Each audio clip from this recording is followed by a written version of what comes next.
Bien, je crois qu'on est prêt à démarrer. Merci d'être ici pour cette dernière leçon, d'avoir bravé les éléments, la pluie, pour la gloire de la science.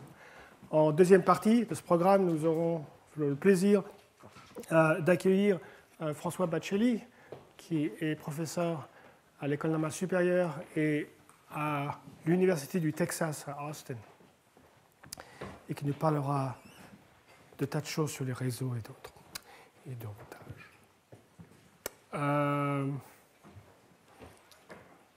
je voulais d'abord finir ce que je racontais. Alors, je vais reprendre un peu pour qu'on soit tous sur la même longueur d'onde, qu'on parle des mêmes problèmes. Alors voilà ce qu'on a. Vous vous souvenez, on a des agents. Ils sont là, nos agents. D'accord ? Et chaque agent a deux algorithmes qui peuvent être tous différents. C'est pour ça qu'ils sont autonomes. C'est pour ça qu'on les appelle des agents et pas des particules. D'abord, un agent de communication qui lui dit, elle, à tout moment, en fonction du placement de ses autres agents, lui dit à qui elle communique. Ici, elle communique avec 3 personnes. D'accord ?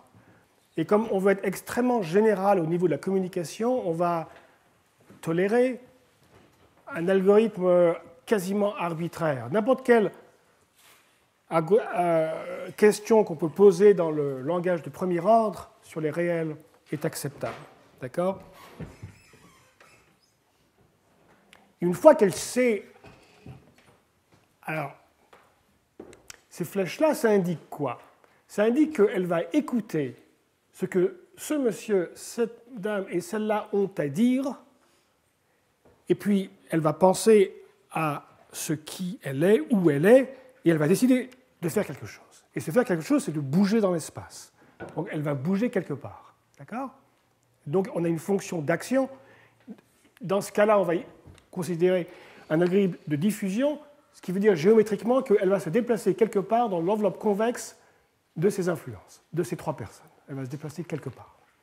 Chacun est muni de 2 algorithmes comme ça, qui, je ne le répéterai jamais assez, peuvent être tous différents. D'accord ? Et ce système évolue. Il évolue pour toujours. C'est infini.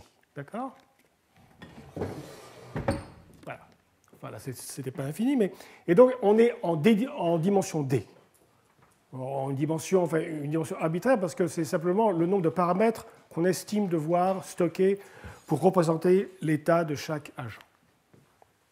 Alors, expérimentalement, quand on simule ce genre de truc, et qu'on donne n'importe quel algorithme de communication, vous inventez n'importe quoi, le truc le plus bizarroïde que vous pouvez imaginer, et vous observez ceci. Le système est toujours périodique. Ça, c'est expérimentalement, d'accord ? Il n'y a jamais d'exception à cette règle-là, il est toujours périodique. Alors, peut-on prouver ça ? La réponse est non, on ne peut pas le prouver parce que c'est faux. D'accord ? Les expériences, des fois, ça ne dit pas toute la vérité. Donc, ce qu'on va dire, c'est que ce qu'on peut prouver, ce que j'ai prouvé donc récemment, c'est qu'ils sont toujours périodiques presque tout le temps. Alors, il faudra définir ce que ça veut dire presque tout le temps. Mais ils peuvent être chaotiques, ils peuvent même être Turing complets. Il y a tout le régime de chaos qu'on peut avoir là-dedans. Les systèmes bidirectionnels, eux, par contre, ont des attracteurs. Alors, je ne vais pas parler de ça. Je vais parler de ce premier résultat. Alors, presque sûrement, ça signifie qu'on perturbe quelque chose. On va perturber le système un tout petit peu. D'accord ? Et quand on perturbe le système, on se trouve qu'avec probabilité 1, c'est presque sûrement, presque toujours, eh bien, ça va être périodique. Enfin, pas parfaitement périodique, ça, c'est asymptotiquement périodique, c'est-à-dire qu'il y a pour chaque point de départ, alors ici on est dans l'espace de phase, c'est-à-dire que chaque configuration des agents représente un point ici. D'accord ? C'est pour ça qu'il y a dn. Et donc si vous partez d'ici, c'est un système déterministe, et ça va suivre une trajectoire qui se rapprochera de plus en plus d'une orbite périodique. D'accord ? Voilà. Alors, il y a un phénomène de criticalité qui est très connu des physiciens, mais c'est intéressant, c'est un système entièrement déterministe. Alors Et il se passe grosso modo la chose suivante. On va définir deux choses, l'énergie et l'entropie. Alors intuitivement, c'est quoi? Une diffusion, c'est une perte d'énergie. C'est un processus dissipatif où on perd de l'énergie. Je définirai ça de façon plus précise. Donc le système perd de l'énergie. Mais d'un autre côté, il gagne de l'entropie. Parce qu'il y a un processus quasi aléatoire. Et aussi, on verra ça. Pourquoi? Pourquoi il y a un processus quasi pseudo-aléatoire alors qu'en fait il est déterministe. Et donc ces deux choses-là sont en lutte. Comme dans les systèmes de Ising, les systèmes de verre de glace et des choses comme ça en physique statistique, on a ce combat donc féroce entre l'entropie qui veut gagner et l'énergie qui veut gagner. Alors l'énergie, elle diminue. Et par gagner, je veux dire qu'elle diminue tellement rapidement que l'augmentation de l'entropie n'a pas d'effet. Et là, c'est presque tout le temps, et on est dans ce niveau-là où on se retrouve à un système périodique. D'accord? Ça, c'est quand l'énergie gagne. C'est un processus essentiellement énergétique. Par contre, on peut avoir un régime très différent, qui est un régime entropique, où l'entropie complètement submerge l'énergie, d'accord? Et là, on a universalité. On peut avoir des machines de Turing, d'accord? Et entre les deux, on a tout. On a littéralement tous les comportements dynamiques, puisqu'on a l'universalité. Alors ça s'appelle la criticalité, parce que dans l'espace des paramètres, donc on va perturber ça, dans l'espace des perturbations, c'est une structure extrêmement curieuse, qui est fractale et qui a des dimensions fractionnelles assez bizarroïdes. Enfin bon, voilà. Donc je vais parler un peu de cette histoire. D'accord? Comment on fait pour prouver un truc comme ça? Voilà. L'idée, c'est d'avoir une approche algorithmique. C'est vraiment l'idée essentielle, la philosophie essentielle de ceci et de tout le cours, en fait. D'accord? Alors, pour simplifier, on va supposer que D est égal à 1. Donc, on est en fait à une dimension. Bon, donc, on a dans l'espace de phase, on est en dimension n. D'accord? Donc, une configuration dans l'espace de phase, c'est un point dans Rn. Je fais ça uniquement pour simplifier. D'accord?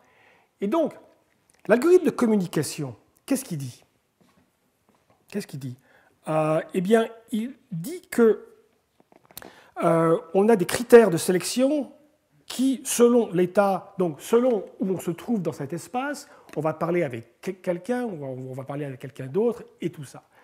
La théorie du premier ordre, il y a toute une théorie sur ça, d'élimination, et il y a un grand résultat de Collins qui dit que c'est essentiellement une théorie algébrique, qu'on peut décomposer cet espace Rn par des variétés algébriques, des polynômes, et donc on se retrouve avec des espèces de cellules, il y en a une ici, il y en a une ici, il y en a une ici, et chaque cellule est associée à une matrice stochastique unique.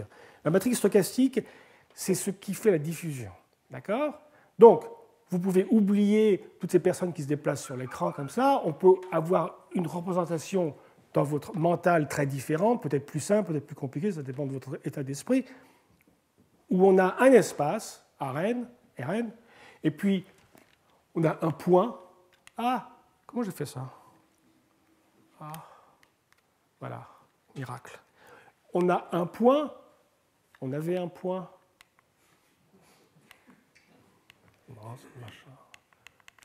Ah, tiens, il y a le point qui arrive, c'est curieux ça. On a un point. Et donc ce point-là, ça représente une configuration des agents. Bon, très bien. Il est dans une cellule. Et ben, chaque cellule a une matrice. Bon, on va regarder la matrice, on va multiplier, on va interpréter cette matrice comme une transformation linéaire, et puis on va l'appliquer. Voilà, pouf, ça part quelque part ailleurs. Là, on en trouve une autre, et ça va continuer. Là, on en trouve une autre, et ainsi de suite. Et ainsi de suite. D'accord? Alors pourquoi ce machin c'est périodique? En fait, si vous pensez que ça semble évident, vous vous trompez, parce que vous ne savez pas du tout. D'accord? Après, il n'y a aucune raison que ce soit périodique. Et alors, pour comprendre ça, il faut raisonner de façon globale. Il ne faut surtout pas essayer de chercher de suivre l'orbite, la trajectoire d'un point, puis de voir ce qui se passe. Vous n'y verrez rien du tout. D'accord? La périodicité est une propriété globale. Et donc, ce qu'il faut faire, c'est voir comment ces algorithmes d'action, ils transforment l'espace de phase globalement. Donc pour faire ça, on se dit, c'est très simple.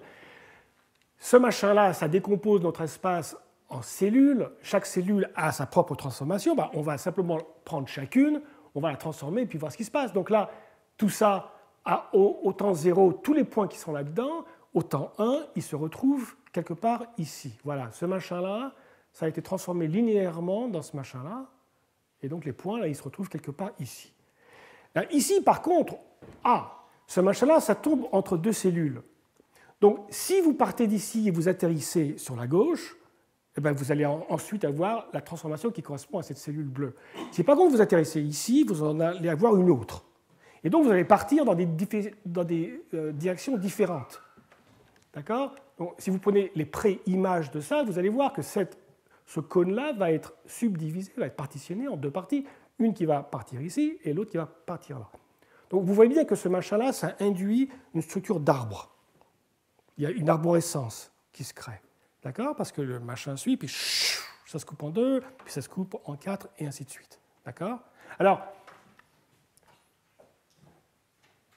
ça c'est le mieux que je peux faire en graphique, ce qui n'est pas génial. Donc, il faut faire un petit peu d'effort d'imagination. Je vais essayer de représenter cet arbre, ce qui n'est pas facile. Alors, voici un arbre. Alors, c'est un petit peu trompeur, parce que ici, au temps 0, on retrouve ce que j'avais avant, cette espèce de division en cellules, elle est ici. Au temps 1, qui serait quelque chose ici, on va retrouver cette division, mais en appliquant les transformations, d'accord ? Qui sont piecewise, qui sont linéaires par morceaux. Bon, donc ce rétrécissement ici en tronc, c'est un petit peu trompeur, hein, mais bon, c'est comme ça. Mais on retrouve l'arborescence, par exemple, ici, ici, ici, ici, et ainsi de suite. Donc au moins, ça a une tête d'arbre, et ça a plus ou moins les propriétés visuelles qu'on lui veut. Donc c'est pour ça que je la mets là. Voilà. Et alors, pour bien comprendre, chaque branche, si vous suivez une branche, si vous suivez une orbite, eh ben, ça correspond à suivre une branche. Donc le long de la branche, vous allez avoir toutes ces transformations que vous allez suivre. D'abord, vous êtes transformé par ça, puis vous êtes transformé par ça, puis vous êtes transformé par ça, et ça va à l'infini. Ces arbres sont donc infinis. D'accord ? Ils sont infinis. Alors, il y a deux questions importantes qu'il faut se poser. Ah oui, en plus, on va perturber ça par epsilon. Je ne vais pas rentrer exactement comment on fait pour perturber ça, c'est un truc algébrique, mais vous imaginez, vous perturbez un petit peu ce machin-là, par epsilon, aussi petit que vous voulez, c'est un paramètre. Alors, il ne faut pas croire, ça serait une erreur de croire que de perturber, par exemple, si vous faites une petite translation, eh bien cet arbre va avoir une translation. Non, pas du tout. Une petite translation infinitésimale de ça peut avoir des conséquences énormes sur cet arbre. C'est un arbre infini, des conséquences combinatoires. L'arbre peut complètement changer combinatoirement, pas uniquement un petit truc, d'accord ? Donc il ne faut surtout pas suivre une intuition qui serait complètement fausse.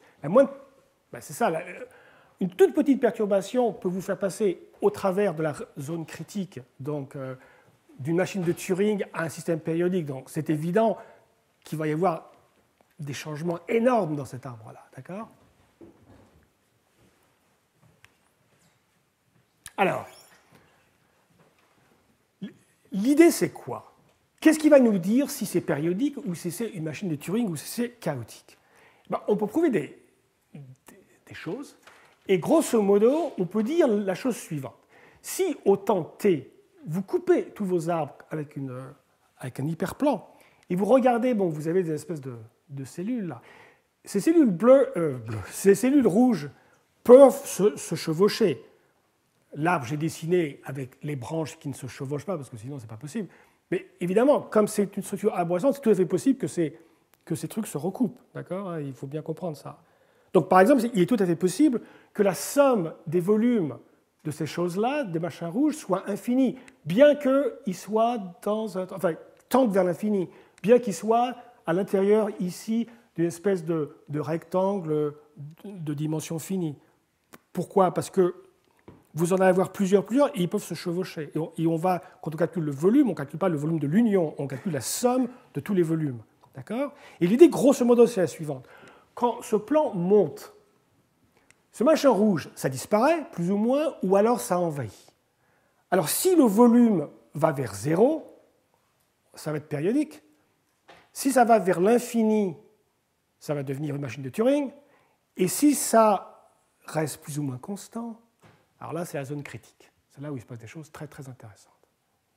Des lois de puissance et tout ça, d'accord?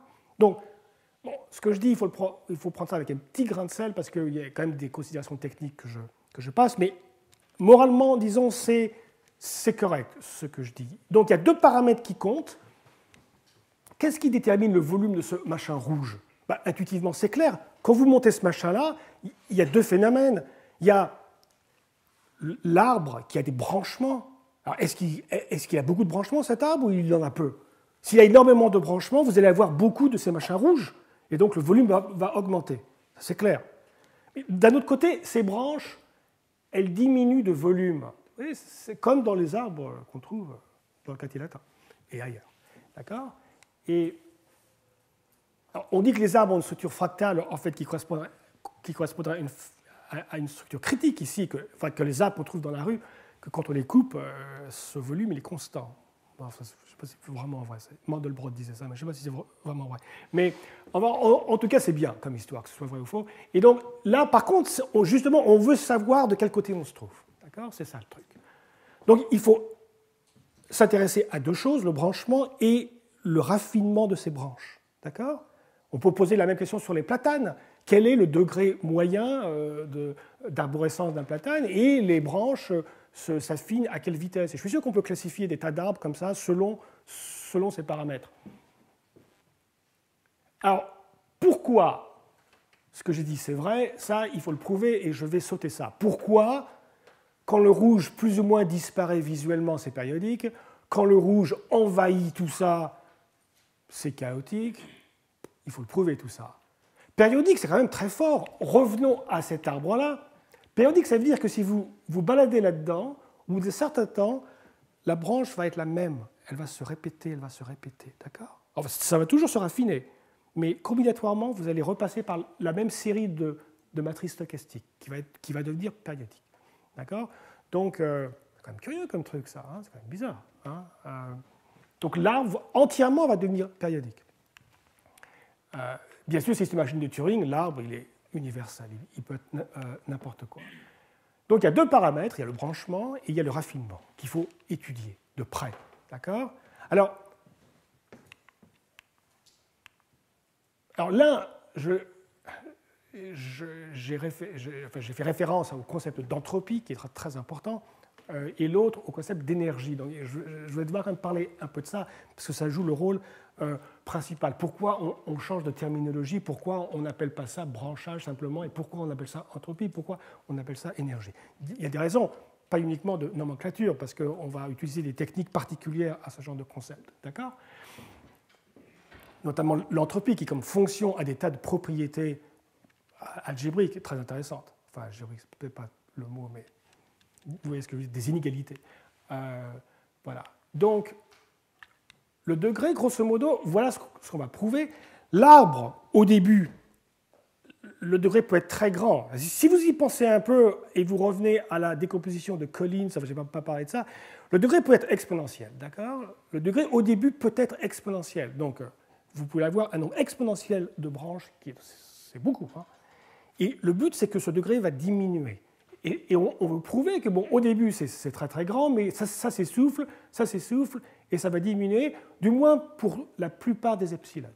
Pour certains epsilons, par contre, quand c'est chaotique, il ne va pas se passer ça. D'accord? Pour la plupart des epsilons, des perturbations. Là, le degré, il est 2, là, il est 3, là, il est quelque chose. Alors, c'est quoi cette fonction de degré? C'est quoi? Alors, comment on fait pour... Si vous deviez essayer de dire comment on fait pour savoir s'il y a beaucoup de branchage ou de branchement ou pas, ça veut dire quoi un branchement? Grosso modo, ça veut dire quelque chose comme ça.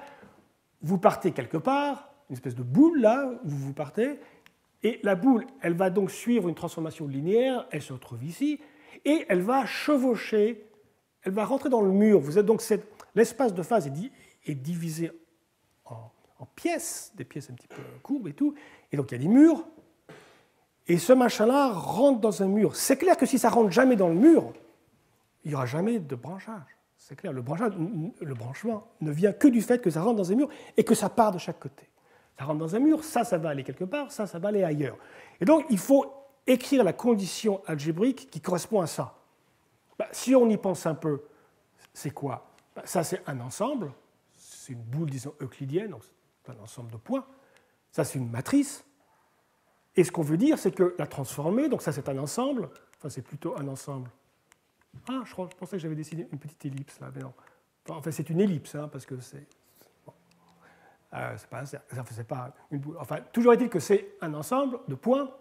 Et ce qu'on veut dire, donc, c'est que cet ensemble de points qui est ici, il y a un polynôme, et que si la valeur du polynôme, l'ensemble des valeurs du polynôme pour tous ces points, c'est un polynôme à plusieurs variables, va contenir 0. Enfin, c'est clair qu'on peut toujours écrire quelque chose comme ça, parce que de dire que ce machin-là, ça coupe, ça veut dire qu'il existe des points là-dessus qui sont sur la variété algébrique. Donc il existe un point là-dedans, il existe un point ici, où ça c'est exactement 0. Il y a un polynôme et c'est exactement 0. Donc ce qu'on veut dire, c'est que ça, c'est ce qu'on appelle un ensemble semi-algébrique, par définition, c'est la solution de système d'inégalité algébrique. Cet ensemble semi-algébrique contient 0. Enfin 0 c'est plus simple, hein, d'accord? Donc on a une condition algébrique de ce qui se passe. C'est un système. Voilà, c'est un système algébrique. Alors si on dit, il y a un branchement ici, il y en a un ici, il y en a un ici, et on va répéter cette condition plusieurs fois, sauf que ça va être transformé, et ça va être transformé encore, d'accord? Mais on va avoir des conditions qui se ressemblent. Alors les polynômes vont être différents. Ça va avoir, donc ça c'est autant 0, ça c'est autant 1, ça c'est autant 2, ça c'est autant 3. Simplement, si on se pose la question, mais quelle est la condition qui dit qu'on va brancher, qu'il va y avoir un branchement en temps 1, un branchement en temps 2 et un branchement au temps 3. On peut se poser d'autres questions. On peut dire branchement au temps 2, branchement au temps 34, branchement au temps 3 500 000. Et il faudra se poser ce genre de questions aussi. Les branchements ne seront pas forcément consécutifs. Mais ils vont tous avoir cette tête-là. Tous avoir cette tête-là. Ce sont donc des systèmes algébriques. Et là, un petit miracle de la géométrie algébrique, c'est-à-dire qu'en fait, on peut linéariser tout ça. En fait, on peut faire une construction tensorielle on linéarise tous ces polynômes, et en fait, ça devient en fait un argument d'algèbre linéaire sur ce qu'on appelle la rigidité des matrices. Ça, c'est un problème qui, en complexité des circuits, est assez vieux. C'était Leslie Valiant qui avait introduit cette question-là pour des bornes inférieures sur les circuits, en disant oui, non, les matrices, des transformations linéaires, disant oui, non, le rang des matrices c'est intéressant, les valeurs propres c'est intéressant, mais il y a quelque chose de beaucoup plus important pour la complexité des transformations linéaires, c'est ce qu'on appelle leur rigidité. D'accord? Et la rigidité, c'est quel est le nombre minimum de transformations. Vous allez prendre votre matrice et vous allez la changer, vous allez changer des entrées, comme ça. Quel est le nombre minimum de changements nécessaires, par exemple, pour faire diminuer le rang de moitié? Voilà. Ça, c'est des questions qui sont complètement ouvertes. C'est étonnant. Vous pouvez penser, mais c'est l'algèbre linéaire, ça ne va pas être très dur. Ils sont complètement ouverts depuis 40 ans. D'accord? Mais heureusement, ce problème-là est quand même plus simple. Donc ça, c'est grosso modo comment on étudie la question du branchement. Ce sont des questions algébriques. On arrive à les linéariser et on fait l'algèbre linéaire. Voilà. Et un peu de combinatoire aussi. D'accord? Voilà. Ce n'est pas le plus difficile. L'énergie est beaucoup plus difficile. D'accord? Et c'est là qu'il va vraiment falloir utiliser des outils différents. Des outils qui ne sont pas classiques mathématiquement. D'accord? Alors, cette énergie, c'est quoi? D'abord, pourquoi je l'appelle de l'énergie? Parce que c'est véritablement une énergie. Ces processus de diffusion, on peut les regarder de plusieurs façons. On peut les regarder de façon duale, en regardant des marches aléatoires, c'est une façon de le faire. On peut les regarder comme des circuits électriques, c'est une autre façon de le faire. On peut aussi les regarder comme des systèmes mécaniques de ressort. D'accord? Alors, ça marche comment? Si votre arête, elle n'est pas orientée, eh bien, c'est un ressort tout bête. Mais si elle est orientée, eh bien, c'est un ressort à une voie. Alors ça n'existe pas dans la nature. La loi de Newton nous assure que toute force a une contre-force. Mais on peut imaginer dans votre esprit, vous imaginez un ressort qui ne tire que d'un côté, mais ne tire pas sur l'autre. Hein, peut-être qu'un jour, dans un univers parallèle, on pourra inventer ça. En tout cas, vous pouvez l'imaginer. Un ressort qui ne tire que d'un côté. D'accord ? Et donc, il se trouve qu'on peut regarder ces systèmes de diffusion quand vous avez une transformation fixe. Le problème, c'est qu'elle va changer la transformation. Vous n'avez qu'une qui est fixe. Physiquement, c'est équivalent à un système de ressort où ce que vous faites, c'est que vous faites une petite excitation de ces nœuds. Vous les déplacez un peu. Vous ne mettez pas à l'équilibre, évidemment. Vous les déplacez un peu, ou alors vous secouez le tout et vous regardez ce qui se passe. Et vous allez voir, vous allez avoir un système d'oscillateurs qui est couplé. Chacun est un petit oscillateur, chaque ressort, mais ils sont couplés, évidemment, ils se parlent ensemble. Et c'est damp, c'est amorti, c'est un système qui va s'essouffler parce qu'il perd de l'énergie. D'accord ? Donc, c'est ça qu'on veut mesurer, c'est cette perte d'énergie. Parce que ça va converger, ce machin-là, pour un seul graphe. Le problème, c'est que ce processus se passe, et pendant qu'il se passe, vous changez les ressorts. D'accord ? Parce que le graphe va changer. On dit, oh là là. Alors, les nœuds ne changent pas, eux, ils restent, mais alors que le système est en train de se stabiliser, vous changez les ressorts. Qu'est-ce qui se passe ? Ça converge, ça ne converge pas ? En général, ça ne converge pas. D'accord ? Mais bon, il faut comprendre ce qui se passe. D'accord ? Alors, la question, à quelle vitesse ces branches se raffinent-elles ? Alors, on pourrait espérer, dans le meilleur des cas, que ça, c'est une coupe d'une branche. Et on va monter dans l'arbre. Ça veut dire qu'on monte au cours du temps. Temps 1, 2, 3, 4, 5, et ainsi de suite. On pourrait espérer que ça va diminuer à une certaine vitesse. Ça serait absolument fantastique. Mais on sait que ça, c'est complètement faux. Ça ne peut pas se passer. D'accord ? Dans le meilleur des cas, on va avoir ça. Ah, il y a des directions qui ne rétrécissent pas. Pourquoi ?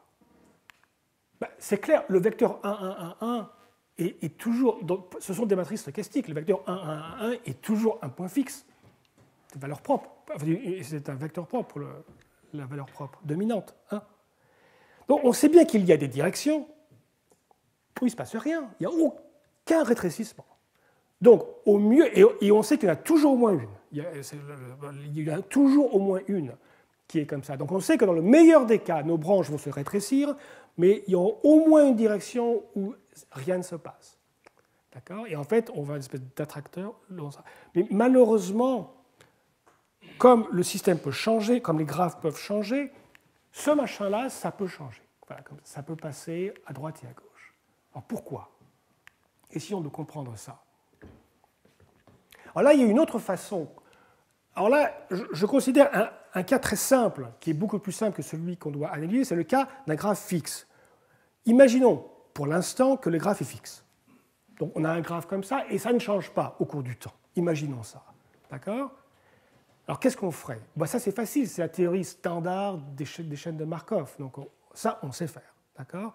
Et c'est une théorie où l'algèbre linéaire est utile, où la décomposition en valeurs spectrale, tout ça marche très bien. D'accord ? Mais rentrons pas dans ces considérations algébriques, parce que de toute façon, elles ne vont pas marcher plus tard. Donc, oublions tout ça, ça ne sert à rien. D'accord ? On peut regarder ça comme un système de ressort, comme je l'ai fait. Et c'est utile pour avoir de l'intuition pour comment l'énergie se dissipe et tout ça. Mais là, les ressorts, ce n'est pas très utile. On va regarder ça d'une autre façon, comme une marche aléatoire. D'accord ? Si vous avez un système comme ça, imaginez quelqu'un qui fait une marche aléatoire là-dessus. Si par ici, par exemple, ou même par ici, une marche aléatoire va aller là, puis va peut-être aller là, puis aller là, puis aller là, puis aller là, puis aller là, puis aller là, puis aller là. Et là, elle peut aller là, là, là, et c'est tout. Ah, une fois qu'on rentre là-dedans, on est coincé. Le seul truc qu'on peut faire, c'est d'aller ici et là. De même que si jamais vous tombez chez elle, vous ne pourrez jamais en sortir. Vous êtes là, et crac, à un moment, vous tombez ici, vous ne pouvez jamais en sortir. C'est clair que quand vous faites une marche aléatoire, où que vous partiez, vous finirez toujours par tomber ou ici ou là, à un moment donné. Et vous ne pourrez pas en sortir. D'accord? Donc ça veut dire qu'en fait, à la limite, si vous poussez ça à la limite, tous ces éléments ne servent à rien. Et effectivement, parce que tout le monde va se retrouver ici. Donc c'est vraiment Et ici, il y en a deux, mais en fait c'est trompeur, il n'y en a qu'un, parce que ceux-là, vous allez faire des allers-retours, ils deviennent équivalents. Si ce n'est pas clair, revenons au ressort. C'est non orienté, ça. Si c'est un ressort, les deux vont se retrouver collés.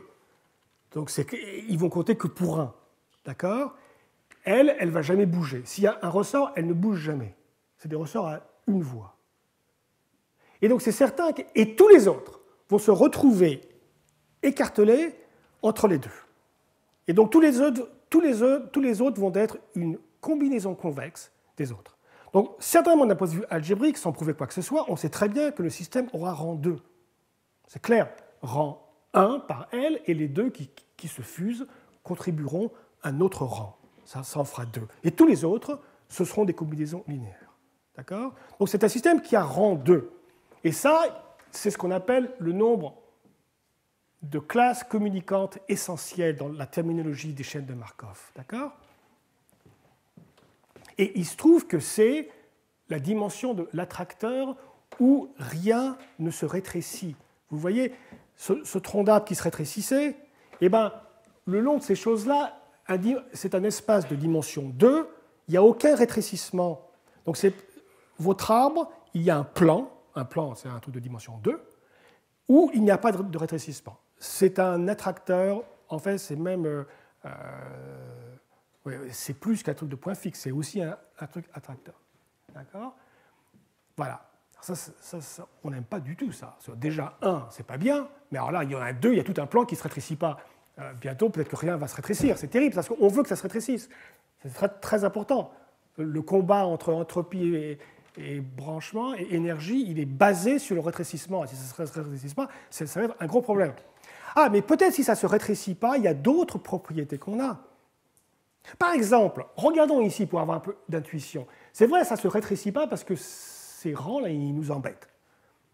Mais il y a peut-être d'autres avantages qu'on peut tirer de ça. Par exemple, d'accord, ils ne vont pas rétrécir, mais peut-être qu'on peut les factoriser en dehors. Parce que, après tout, peut-être que maintenant le système est décomposable. Après tout, je vous ai convaincu que tous ces agents ne servent plus à rien. Parce qu'ils vont simplement être écartelés entre les autres. Peut-être qu'on peut les enlever. Donc, l'idée, c'est que, bon, c'est vrai, c'est pas bien que ça ne se rétrécisse pas, mais peut-être qu'on peut utiliser ça pour y voir une structure différente de décomposition qui va nous aider. D'accord? Alors, pour ça, on va utiliser ce qu'en physique, on appelle la renormalisation, d'accord?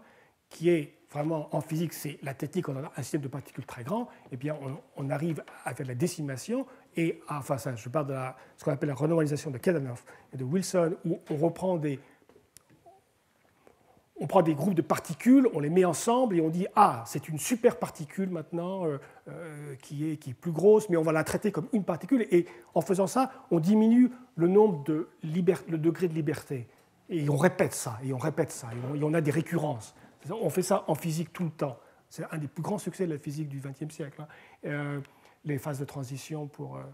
voilà. Donc on va faire ça, mais ça va être un petit peu différent parce qu'on n'a pas des réseaux fixes. On a des réseaux qui changent tout le temps. Et on ne sait pas comment ils changent. Alors là, ce qu'on va faire, c'est... Et n'essayons pas de prouver des théorèmes ou quoi que ce soit. Alors, essayons de voir algorithmiquement ce qui se passe. Le problème, c'est, avant, c'était bien, là, on avait ce graphe fixe, et on s'est retrouvé avec les deux groupes bleus, puis tous les autres deviennent, d'accord. Mais ça va changer. Maintenant, le graphe change tout le temps. Alors, ces machins bleus, ils vont se balader, ça devient très compliqué, tout ça.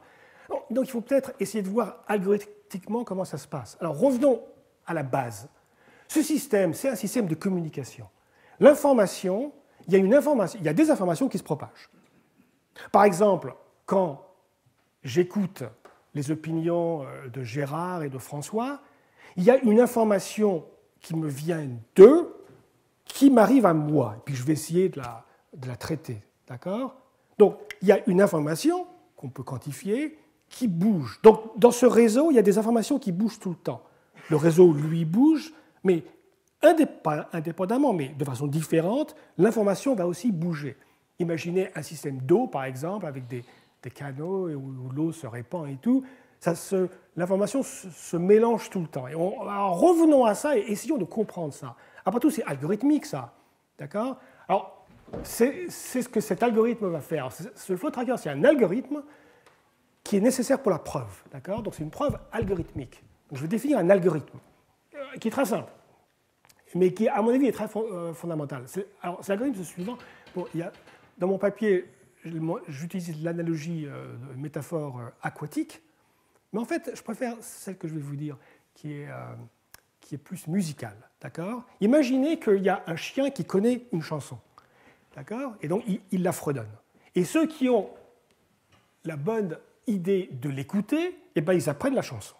Donc, lui, autant 0, lui connaît la chanson, autant 1, lui la connaît. Et c'est le seul qui la connaît. Parce que les autres, ils n'écoutent pas. Alors, le graphe change. Mais autant 3, le chat va écouter, il écoute. Donc, le chat va apprendre la chanson et elle va apprendre la chanson par lui. Donc, ça va se propager. D'accord? Et ainsi de suite.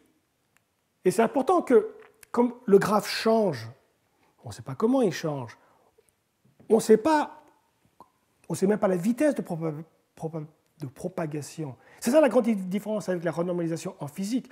En physique, on peut faire tous ces genres de choses indépendamment du processus physique. D'accord? Le réseau est fixe, on peut faire des prédictions, on sait exactement comment l'information se propage dans le système du Ising. Là, on ne sait pas du tout, on n'a aucune idée. D'accord? Ça fait partie de l'algorithme. Donc, au lieu d'avoir des récurrences qui nous disent comment l'information se propage, on n'a pas de récurrence, on a un algorithme. C'est le mieux qu'on puisse faire, c'est d'avoir un algorithme. Donc, c'est un algorithme de propagation.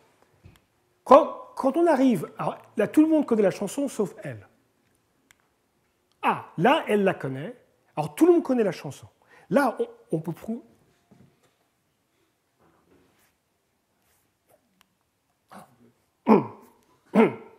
Erreur. Gérard a. OK. Mea culpa, mea culpa, mea maxima culpa. Bon, prétendons qu'elle connaît la chanson. Pardon. Voilà, elle connaît la chanson. Donc, tout le monde connaît la chanson. Et quel est l'avantage de la chose? Eh bien, on peut prouver quelque chose, c'est que ça diminue un peu. La branche diminue un peu. On peut prouver ça algébriquement. D'accord? Donc, on a un algorithme, et donc c'est très simple. Une fois que tout le monde connaît, qu'est-ce qu'on va faire? Eh bien, on va enlever, je ne sais pas moi, tout le monde va devenir amnésique, sauf le chien, et on va répéter. Donc, on va dire à tout le monde d'oublier la chanson, et on va répéter. On va répéter à l'infini, tout le temps. Ben, c'est bien ça. On va faire ça. Et puis... Oui, enfin, il y a des problèmes quand même. Je vais vous montrer le problème. C'est que, bon, répétons. Alors, le chat le connaît, elle la connaît, lui le connaît, c'est bien. Ensuite, ah oui, alors, on n'oublie jamais la chanson, d'accord? Une fois que vous avez la chanson, vous n'oubliez pas. Sauf quand tout le monde connaît la chanson, on vous tape sur la tête, amnésique, crac, vous ne savez plus rien. Et vous recommencez, d'accord? Voilà, c'est ça, l'algorithme. Alors là, voici le problème. Tous ceux-là savent la chanson et personne ici ne la connaît. Et on attend. Ça se passe... on a commencé lundi, on est jeudi, et voilà où on en est. Et là, on attend vendredi, il ne se passe rien. Samedi, il ne se passe rien. Dimanche, il ne se passe rien. Quand je dis il ne se passe rien, entendons bien, le graphe peut changer tout le temps. Mais vous voyez, le problème, c'est que toutes ces flèches vont dans ce sens-là.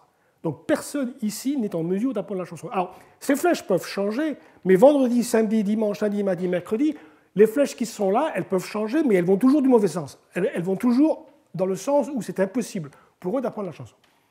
Alors vous attendez, vendredi, samedi, dimanche, lundi, mardi, mercredi, et puis vous attendez, et vous dites, mais je vais attendre pendant combien de temps? Ben, il y a deux possibilités, ou bien ils ne l'apprendront jamais, et c'est infini, c'est tout à fait possible, ou alors ils l'apprendront à un moment. Et là, il faut savoir, donc il y a un moment T1 où ils vont l'apprendre. Est-ce qu'il nous faut des bornes sur T1? C'est extrêmement important d'avoir des bornes sur T1. Et c'est là aussi une différence avec... on est forcé de faire du quantitatif, d'accord? On ne peut pas faire une analyse qualitative de ça. À un moment, on est forcé d'avoir des choses du genre, eh bien, si jamais la chanson se propage de nouveau vers E, on va attendre un nombre d'étapes T1, il nous faut des bornes sur T1. On ne peut pas dire bah, T1 c'est une variable. Non, c'est impossible. Il nous faut des bornes, d'accord? Donc on va traiter T1 comme une variable, et plus tard on va avoir des relations entre ces T1, ces T2, ces T3, et on va pouvoir les borner, d'accord? Pour l'instant, on n'a aucune idée. Et donc on va laisser ça en suspens. Mais pendant les T1, pendant cette période T1, on ne connaît pas T1, mais on a une période T1 où on sait qu'il n'y a aucun contact de l'un de l'autre. Donc, cette chanson ne peut pas transmettre, ne peut pas franchir cette muraille. C'est la muraille de Chine de la chanson, d'accord? Pendant T1. Alors, qu'est-ce qu'on fait là? Ben, peut-être qu'on peut décomposer le système, parce qu'après tout, ceux qui sont ici, ils sont complètement isolés du reste. Ils ne vont jamais entendre cette chanson. Ben, peut-être qu'on peut répéter le processus récursivement vis-à-vis d'eux, en lui apprenant la chanson, et en voyant comment ça se... Donc l'idée algorithmiquement, c'est de dire, ben voilà, on a eu un découpage, ceux-ci n'ont plus aucune influence sur cela, eh bien on va les prendre, on va les séparer, et on va les traiter récursivement. D'accord? On ne connaît pas leur taille, on ne sait pas, hein, voilà, c'est ça la différence. On ne sait pas, par exemple, il y en a combien? Il y en a 6, il y en a 5, on ne connaît pas ce chiffre-là. On ne sait pas qu'il va y en avoir 5, mais il y a un certain nombre. Et ça va durer pendant un temps T1. On ne sait pas ce que c'est T1, mais ça, tant pis. On peut quand même symboliquement écrire ce processus. Et donc ceux-là vont partir. Voilà. Ah oui, alors l'autre, par contre, est-ce qu'on peut faire pareil? Est-ce qu'on peut découpler ceci de cela? Ben non, on ne peut pas. Parce que, pensez au truc des ressorts. Si vous avez des ressorts, évidemment, eux, on peut les découpler parce que ce sont des ressorts à une voie. Et donc, il n'y a aucune influence mécanique de ceux-ci sur cela. Ceux-ci sont mécaniquement complètement indépendants. Mais ce n'est pas vrai dans l'autre sens. Ceux-ci, mécaniquement, sont à la merci, ces flèches-là, elles les tirent. D'accord? Et donc, on ne peut pas simplement dire bah, c'est découpé. Mais par contre, ce qu'on peut dire, c'est la chose suivante. L'individualité de ces agents ne nous importe pas. Nous, ce qu'on sait ici, c'est qu'on va être tiré. Et donc, on peut remplacer ça par un superagent. Et c'est là la normalisation à la Kadanoff, où on remplace ça par un superagent en disant on se moque des détails. C'est un peu la modularité. On se moque des détails de ce qui se passe, comment ils vont se... On va avoir un superagent, et le seul truc qui nous intéresse à l'interface avec l'extérieur, c'est de quelle force il nous attire. C'est tout. D'accord? Et donc, résumons. On avait un système avant, qui maintenant on a décomposé en ce système-là et un système là. Donc, on a une partition des agents, sauf celui-là, il y a un super-agent qu'on a créé, qui est une espèce de résumé simplifié de tout cela. D'accord? Et on va pouvoir traiter ces deux systèmes maintenant indépendamment. Alors, les traiter indépendamment, chacun correspond à un arbre.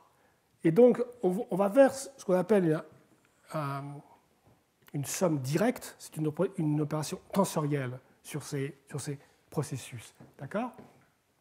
Et on va pouvoir former et on va faire ça pendant tout le cours.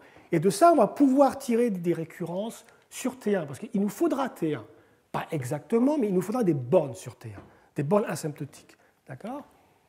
Alors, cette opération, c'est un arbre qui correspond à ça, il y a un arbre de codage qui correspond à ça. Cette opération, c'est une opération tensorielle, c'est une somme directe, et ça veut dire, en pratique, si vous en prenez un comme ça, vous avez un truc qui est formé en prenant toutes les paires d'arbres, de branches. Alors, il y a un nombre de branches infini, ce sont des arbres infinis. Ça n'empêche, c'est comptable. Vous pouvez former toutes les paires de branches ici et de branches là.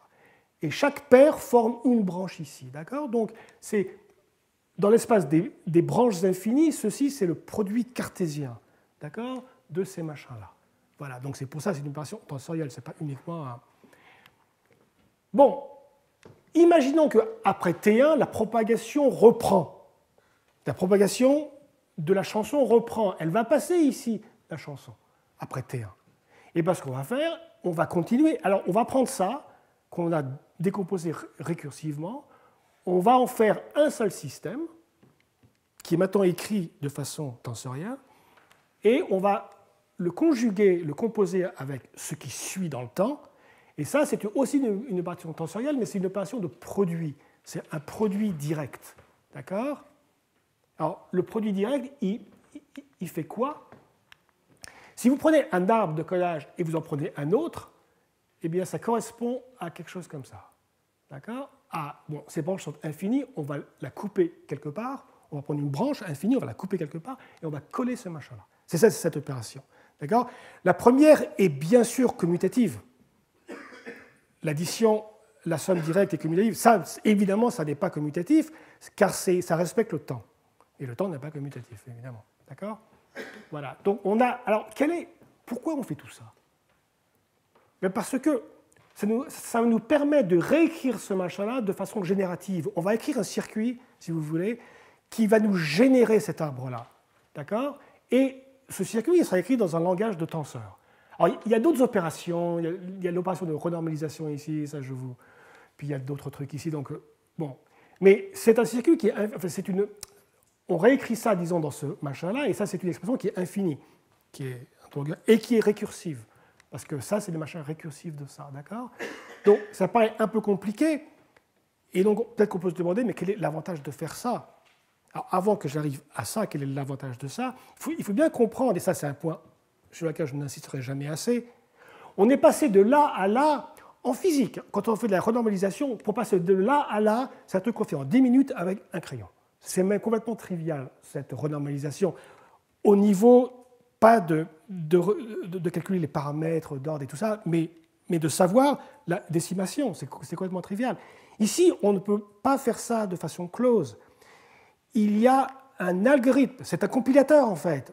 Le flow tracker, c'est un compilateur qu'on a inventé, et on applique ce compilateur pour nous former cette expression. D'accord?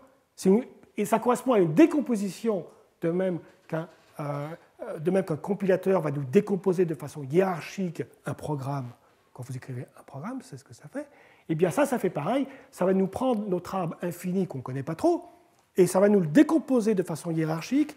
Mais là encore, la décomposition n'est pas indépendante. Je ne peux pas vous dire, oui, vous décomposez en mettant 3 à la fois tout le temps. Non, non, non, non.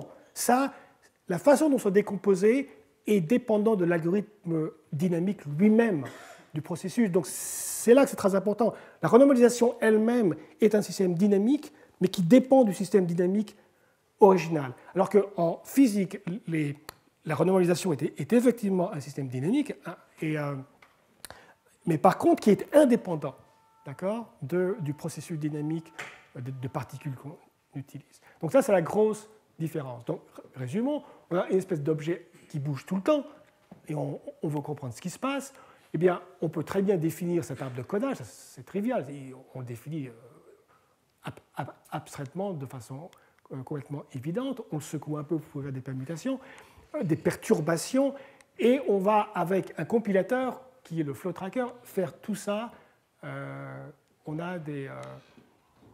Alors, tout ça, il faut bien voir, ce sont des preuves, mais ce ne sont pas des preuves assistées. Hein. Je ne vais pas écrire un programme qui va compiler tout ça. Tout ça se fait avec un crayon, d'accord? Donc, ce sont des preuves classiques. Sauf que l'approche n'est pas classique du tout, parce qu'on utilise des algorithmes, véritablement des algorithmes, d'accord? Alors, d'ailleurs, peut-être que je veux rajouter un petit quelque chose là, d'accord? Après tout, ces techniques marchent pour des situations où les graphes changent tout le temps. Donc, en théorie, ils doivent marcher quand le graphe ne change jamais. Un cas simple.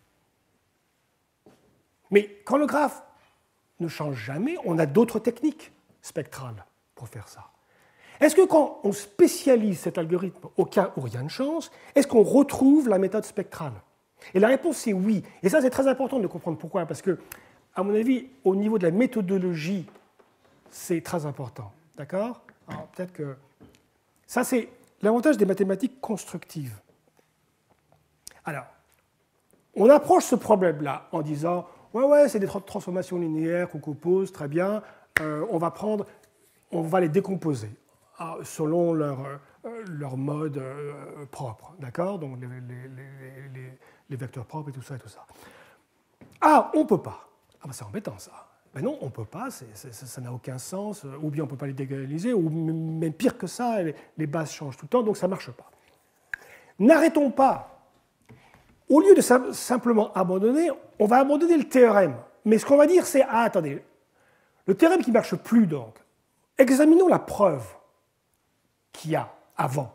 D'accord? Donc au lieu de regarder le théorème de décomposition spectrale, on va regarder la preuve dans les manuels classiques. Alors, il y a plusieurs preuves différentes, mais il y a des preuves algorithmiques. Par exemple, vous pouvez utiliser la méthode des puissances ou la méthode de Lanczos. La méthode de Lanczos est une méthode très, très efficace pour calculer les valeurs propres d'une matrice. D'accord? Cette méthode de Lanczos, qui donc fournit une preuve de la décomposition spectrale, vous pouvez la regarder, c'est un algorithme. Alors, si vous la regardez, effectivement, vous vous rendez compte que ça ne peut pas marcher pour votre cas, où les graphes changent. Mais un algorithme, ça se modifie très facilement, alors qu'un théorème, ça ne se modifie pas. Ce que je veux dire, c'est que je vais prendre l'algorithme, et je vais dire, mais cet algorithme, c'est un algorithme de flow. Quand on regarde vraiment de près ce qui se passe, on suit un flow, sauf qu'il y a des structures que je n'ai plus maintenant. D'accord? Mais le flow marche toujours. Donc ce que je vais faire, c'est que je vais démarrer de cet algorithme de Lanczos, et je vais simplement dire, bah, j'ai un algorithme, bah, je sais faire des algorithmes, je vais faire des algorithmes plus sophistiqués. Ça va s'arrêter, des fois, pas de problème, on va mettre un paramètre d'attente, T1, et puis ensuite on va refaire ça. Et donc, ce que je veux dire, c'est que oublier le théorème lui-même, qui n'est plus du tout applicable, et ce n'est pas la peine d'essayer de l'étendre, ça ne marchera jamais. Mais par contre, la preuve constructive, algorithmique, elle peut vous aider à faire d'autres choses. Un exemple quand même très célèbre de ça, c'est... bon, il y a des tas de manières de prouver qu'une matrice singulière, on peut l'inverser, mais il y a une manière algorithmique, c'est l'élimination de Gauss. Et si vous transformez l'élimination de Gauss, vous avez l'algorithme du simplex. Alors ça c'est vraiment l'exemple historiquement le plus probant que je connaisse, où quand on oublions le théorème et ce qu'il dit, regardons l'algorithme et disons c'est intéressant, peut-être qu'on peut utiliser l'algorithme pour autre chose en le modifiant. Oui, par exemple, on peut créer une révolution dans l'optimisation linéaire qui s'appelle le simplex. D'accord? Et ça, c'est uniquement en modifiant des algorithmes de preuve connus. Et donc, ça, c'est une méthode que je suggère, qui est très... D'accord? Mais là, l'important, c'est justement d'aller voir les preuves, des preuves algorithmiques. Effectivement, il y a beaucoup de preuves en maths qui ne sont pas algorithmiques, qui sont, par exemple, des points fixes. Topologiquement, on sait que ça doit exister et tout ça. D'accord? Souvent, Perron-Frobenius, c'est comme ça, c'est des théorèmes de points fixes. Bon, des fois, ce n'est pas le cas. Alors, pour conclure, donc c'est très important, de même qu'on étudie des équations avec des équations, eh bien, on va étudier des algorithmes naturels avec des algorithmes. Alors, en fait, mon travail sur les algorithmes naturels, il a commencé par ça. En fait, je vous ai un peu présenté tout ça en sens inverse, chronologiquement. J'ai commencé par travailler sur les oiseaux, en fait, en regardant des choses comme ça, et en me disant, mais c'est curieux, ça, ils ont tous un algorithme, et puis ils le suivent, il se passe des choses remarquables, d'accord? Alors ça, c'est un peu compliqué quand même, hein, et puis d'abord, personne ne sait vraiment pourquoi ils font ça, et il y a quand même des choses remarquables, il y a à peu près, il y a un petit peu au-dessous de 1 million d'oiseaux, il n'y a jamais de collision. Ça c'est près de Oxford en Angleterre, et c'est tous les soirs pendant plusieurs mois. On a l'impression qu'ils se réchauffent avant d'aller dormir, hein, c'est un petit peu l'idée. Et le paradoxe de l'anniversaire, c'est qu'ils devraient se rentrer dedans tout le temps, mais non, jamais. Si vous imaginez à Roissy, si vos avions c'était comme ça, et ben non, jamais, il n'y a jamais de collision. Alors c'est vrai que ça serait bien de savoir comment ils font ça. Alors ça, c'est très complexe et personne n'a aucune idée, je n'ai aucune idée. Mais il y a des modèles plus simples. Par exemple, pourquoi les oiseaux convergent en triangle, souvent? Ça doit être plus simple que ce machin. Non, mais... Alors il y a un modèle de Vyshek, Kuke et Smell, très très classique, qui simplifie beaucoup de choses, bon, qui fait beaucoup d'hypothèses peut-être ridicules, hein, mais bon, c'est pour pouvoir faire. Et donc il y a eu des travaux c'est un physicien, ce sont des mathématiciens. Et le modèle est très joli, il ressemble un peu. C'est un système d'influence, comme j'ai défini, mais il n'est pas diffusif celui-là, par contre. Et l'idée, c'est la suivante, c'est que chaque oiseau regarde une espèce de rayon fixe, et donc ça définit un graphe. Et ce qui se passe, c'est qu'on prend la vélocité, le vecteur de vélocité donc de chaque oiseau, il regarde la vélocité de ses voisins et il fait une espèce de moyenne de vélocité pour s'aligner, d'accord? Bon, et c'est tout. Donc, généralement, il y a d'autres règles, hein, mais là, uniquement dans ce modèle-là, on se dit, mais qu'est-ce qui se passe avec ça? Et ça, c'est suffisant pour avoir des triangles, d'accord? Donc, au moins, on sait que ce n'est pas complètement idiot. Et donc, voilà, ça évolue, ça évolue.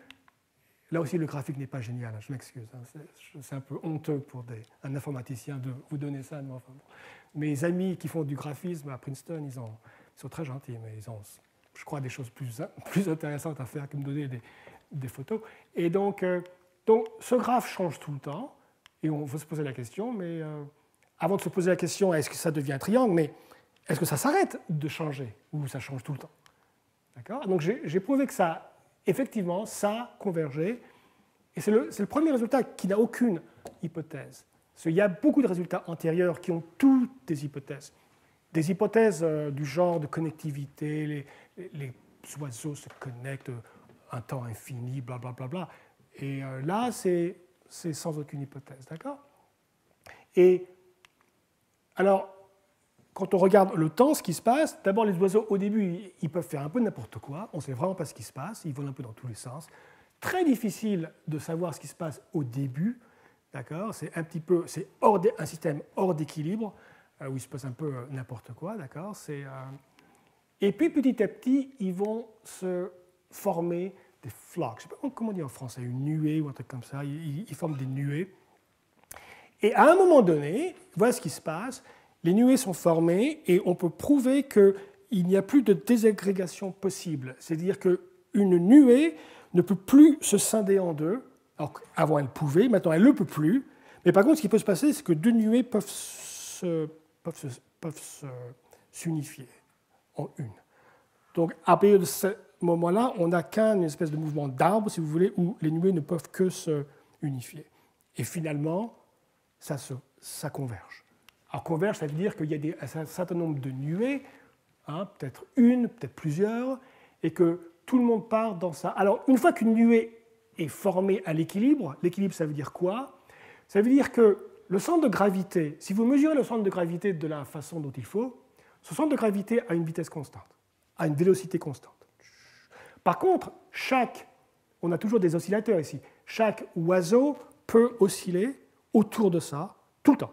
Mais l'oscillation ira de moins en moins. C'est comme le système de ressort. D'accord? C'est un système oscillateur.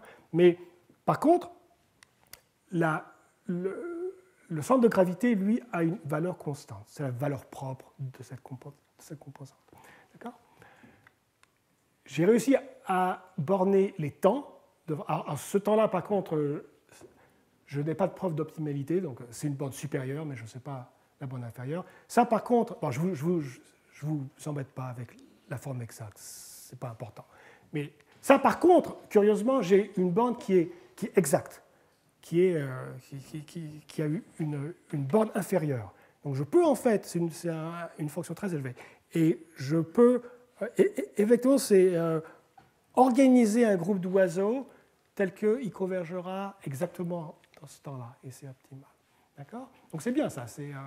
Alors, bon, j'ai pratiquement plus de temps, donc je ne veux pas rentrer dans un truc, mais uniquement dans l'esprit pour prouver des choses sur les algorithmes, utilisons des algorithmes et pas des équations. Enfin, si on peut utiliser des équations, utilisons des équations. Les équations, c'est toujours mieux que les algorithmes. Mais le problème, c'est que ça ne va pas marcher pour des trucs comme ça. D'accord? Donc, on va utiliser des algorithmes. Alors là, on en utilise plusieurs, des algorithmes, mais je veux en mentionner un. D'accord? Le problème, c'est le suivant. Chaque oiseau, par exemple, si vous essayez de prouver qu'un oiseau ne peut pas vraiment faire des zigzags, ben, évidemment, ça c'est faux, parce que ça c'est C'est intéressant comme exercice, si vous n'avez rien de mieux à faire dans l'avion ou dans le train ou je ne sais pas quoi. Des oiseaux, il peut y avoir une collusion. Ou imaginez il y a 100 oiseaux et 99 décident de s'acharner sur un pauvre oiseau pour le faire tourner en boucle. Question par exemple, vous voulez qu'il fasse une figure 8. Quel est le nombre minimal d'oiseaux et comment les programmez-vous avec ce système-là pour forcer un oiseau à faire un 8? D'accord? Et vous pouvez forcer un oiseau à faire n'importe quoi. D'accord? N'importe quel. Vous pouvez tracer n'importe quelle figure, vous pouvez tracer l'œuvre de Shakespeare et vous pouvez forcer un oiseau. Donc, tout théorème qui dit un oiseau ne peut pas trop bouger est faux. D'accord? Donc, tous les oiseaux peuvent faire des trucs comme ça. Alors, c'est pas très. Parce qu'on veut prouver ce genre de choses, qu'il y a un point faible, il y a un truc qui ne peut pas se passer. Sinon, si tout peut se passer, on ne peut rien prouver.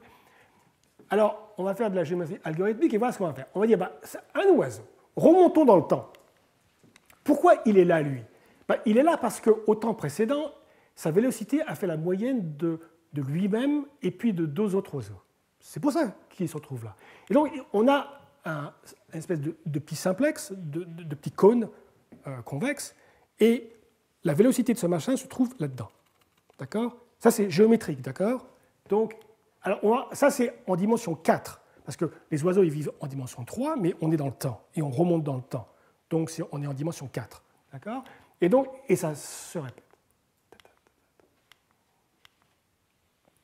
C'est ce qu'on appelle le flight net, d'accord? Et là, on va se poser des questions du genre qu'on se pose en mécanique statistique de passe, de chemin d'intégrale, d'accord?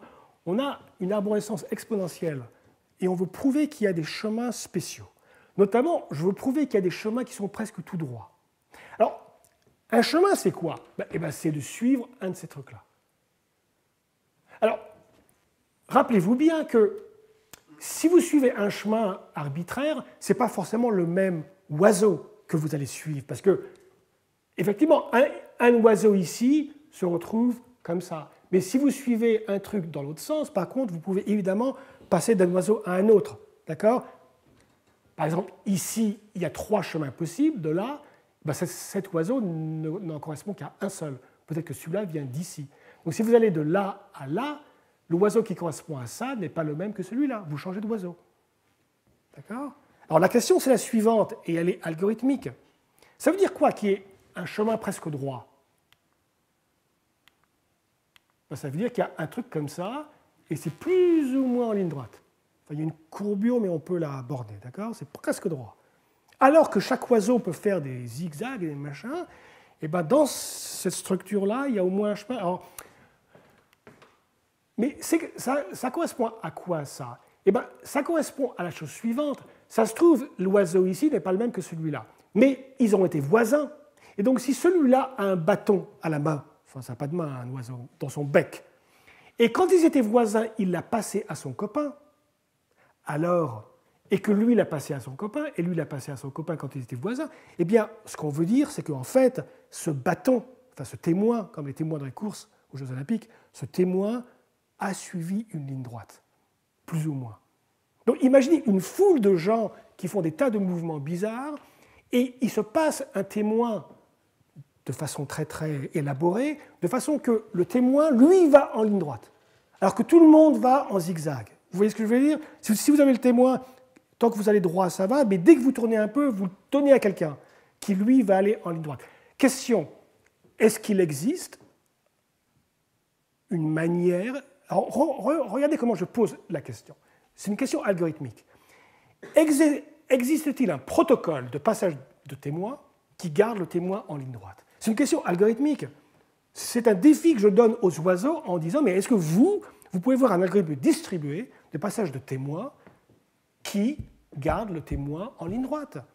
Je demande, est-ce que vous avez un algorithme? Et les oiseaux vont répondre, oui. Et donc, les oiseaux vont me donner, enfin, les oiseaux, c'est moi qui me parle à moi-même, mais ils vont retrouver un algorithme de passage de témoin, et on va prouver ensuite que l'algorithme marche. C'est-à-dire, par marcher, ça veut dire, alors là, la complexité n'a aucun rapport avec n'importe quoi, on s'en moque complètement de la complexité, c'est uniquement la question de savoir si c'est possible. s'il existe un algorithme de passage de témoins qui le garde en ligne droite. D'accord? Donc c'est une question éminemment algorithmique. Donc le témoin, il est là, et on va le passer à droite et à gauche, et tout, et tout. Et donc c'est la conception d'un algorithme de passage de témoins, qui a priori n'a rien à voir avec le vol des oiseaux, qui va nous aider à prouver un théorème. D'accord? Et donc, ça c'est vraiment une espèce de philosophie au niveau de la méthodologie qu'on retrouve de plus en plus. Voilà, c'est la preuve de l'algorithme, bien sûr. Bon, je vous remercie. Moi, la contribution est terminée. Je vous remercie de votre présence. Je vous souhaite de très bonnes fêtes, bien sûr, et puis j'espère au plaisir d'en revoir quelques-uns. Si vous avez des questions sur quoi que ce soit, n'hésitez pas à m'envoyer un courrier électronique. Ça me fera très plaisir de rester en contact. Mais ne partez surtout pas. Nous avons un exposé de quelqu'un qui vient de très très loin, du Texas, pour nous parler. Et donc, je vais passer la parole à mon ami François Pacelli, qui est donc professeur à l'ENS et à l'Université du Texas.